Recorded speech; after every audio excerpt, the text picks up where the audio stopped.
Les attentats terroristes de Chabahar, l'unité nationale dans le viseur.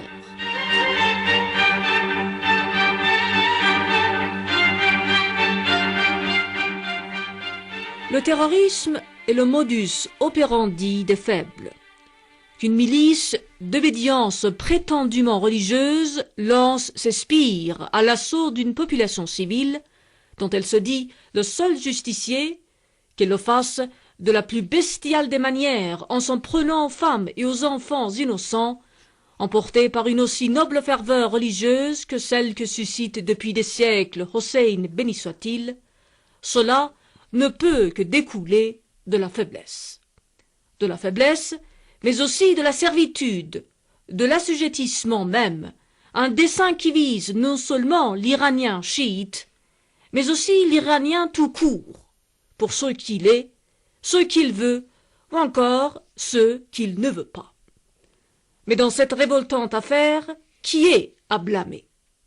Ce groupuscule, au patronyme si trompeur, qui surgit de temps à autre d'au-delà des frontières, qui déverse toute sa haine de mercenaires frustes sur le peuple iranien, avant de disparaître dans la nature, ou le Pakistan voisin, qui, comme le rappelle Mostafa Nadjar, le ministre de l'Intérieur, mène depuis 2 ans un jeu assez trouble, en promettant d'œuvrer à ce que cet abcès terroriste soit extirpé une bonne fois pour toutes, mais qui fait tout pour que le mal se généralise et affecte de nouveaux organes.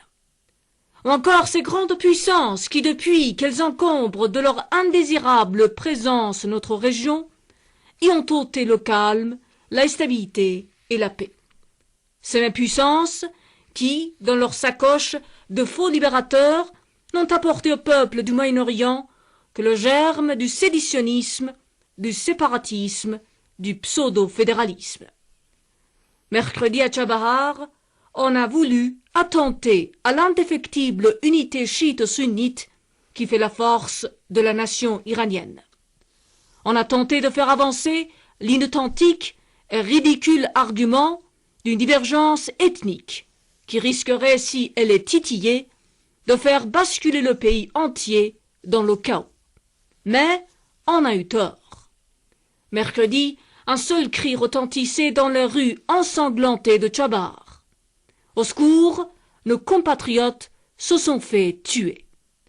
Dans le mot compatriote, il y a la patrie, et la patrie des Iraniens est une et indivisible. Cette vérité est aussi vieille que le monde, et ceux et celles qui la réclament ne se lasseront jamais de la prouver.